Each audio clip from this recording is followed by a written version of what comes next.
trains to Lagos, to here in Canada, that are working for you.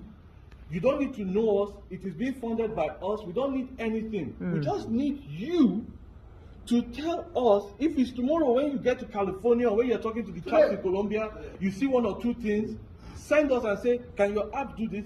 Do we have this? So that, because you see, we have to start thinking of things that it is not just money. Tinubu can go and do anything. Like, I'm not saying this to disparage these men. In their own capacity, they've done well, but this is not their.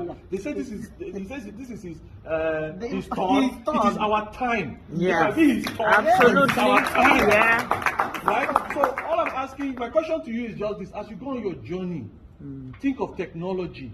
Because these young people, this is the language they understand. Yeah, it's not just about Twitter and the rest. If you can think of those things, then let us know, and we will imbibe it and we will win this election for you. By the grace of God.